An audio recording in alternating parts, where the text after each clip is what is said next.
তো সকালবেলা আমরা বেরিয়ে পড়েছি আজকে আমাদের হোটেল থেকে, শ্রীনগরে হোটেল নেহরুজ, ওখান থেকে বেরিয়ে পড়েছি। আর এখন আমরা যাচ্ছি হচ্ছে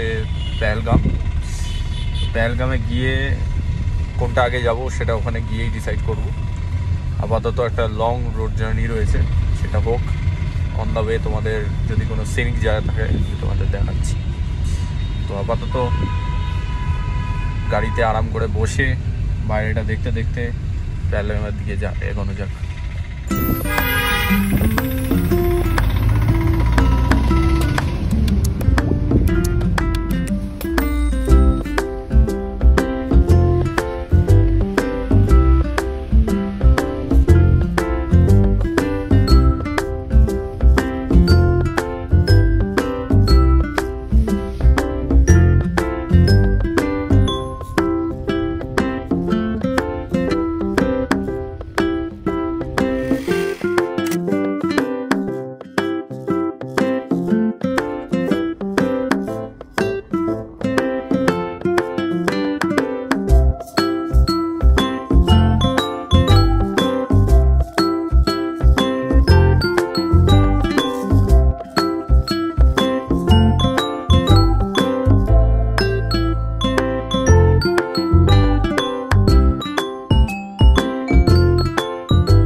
পেহেলগামে পৌঁছে তোমরা দেখতে পারবে ওখানে ট্যাক্সি স্ট্যান্ডের মুখেই বিভিন্ন ওই ঘোড়সাওয়ারদের যে স্ট্যান্ডগুলো আছে ওখানেই রয়েছে। আর ওদের ঠিক পেছন দিকে ওই বোর্ডগুলো আছে, তোমরা ভিডিওতে অবশ্যই দেখতে পাচ্ছ।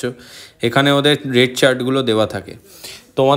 তোমরা যদি ওখানে যাও তাহলে তোমাদেরকে ওরা সোজা এনে ওই রেট চার্ট দেখিয়ে বলবে যে এরকম এই প্রাইস আছে, এই পয়েন্টস রয়েছে, এবারে তোমরা বলো যাবে কি যাবে না।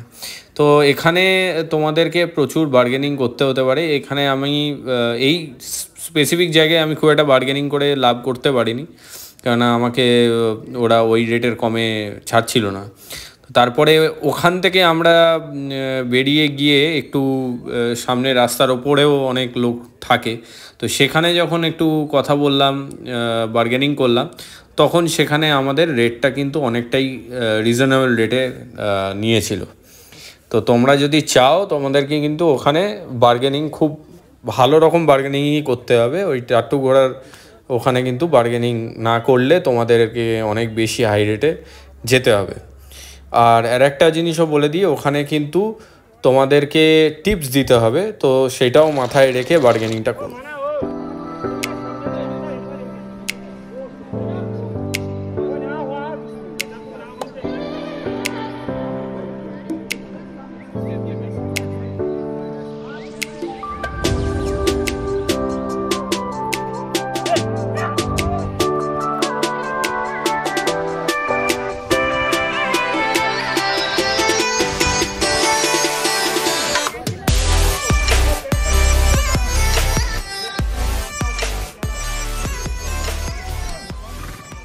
टपियन जो महाराजा हरि सिंह था, उसने एक तीर से यहाँ 2 शिकार किए थे। अच्छा। इसलिए नाम पड़ गया टपियन। हो गया हाँ दे दो फोन वैली है हाँ सब फोटो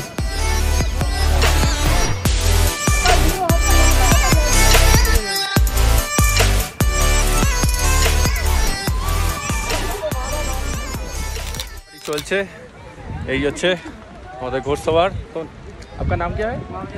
हाँ मोहम्मद याकूब মোহাম্মদ ইয়াকুব জি। আর এখন আমরা যাব হচ্ছে সোজা বৈশারণ ভ্যালি, আর এইটা হচ্ছে কাশ্মীর ভ্যালি। এই যে ব্যাক সাইডে এইটা এর ঠিক উল্টো দিকেই হচ্ছে, क्रॉस করলেই শ্রীনগর।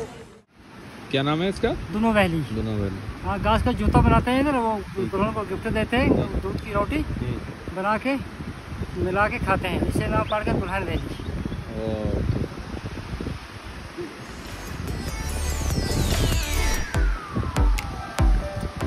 एक सेकंड दादा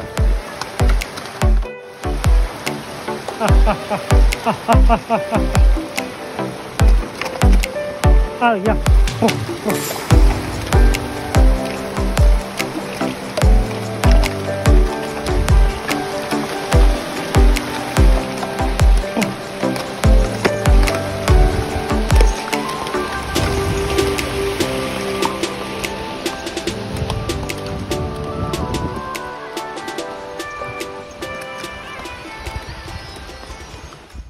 প্রচুর ঘোড়সওয়ারি করার পর আমরা এসে পৌঁছালাম হচ্ছে বৈশারণ ভ্যালি।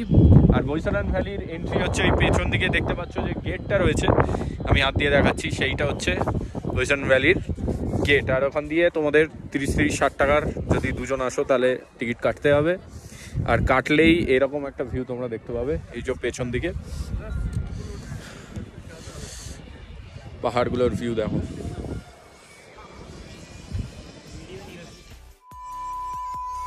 ভিডিওটায় অ্যাব্রাপ্টলি আমার ভিডিওটা শেষ হতে দেখলে এর পেছনে একটা বিশাল বড় কারণ আছে।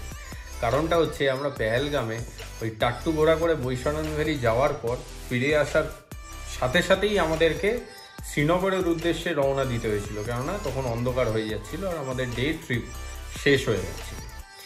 শ্রীনগর পৌঁছাতেই আমার ওয়াইফের প্রচণ্ড শরীর খারাপ শুরু হয়, সে বমি করতে থাকে, তার লুজ মোশন হয়, এবং সেই কয়েকটা দিন যে আমি কিভাবে কাটিয়েছি তোমাদের আমি বলে বোঝাতে পারবো না। পরের দিন আমাদের প্ল্যান ছিল সোনমার্গ যাওয়ার, কিন্তু আমরা সেটাও যেতে পারিনি ওই কারণে। তাই জন্যে আমাকে ভিডিওটা ওখানেই শেষ করতে হলো।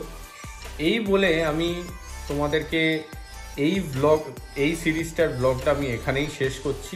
এরপরে আর আমার কিছু দেখানোর নেই তোমাদেরকে।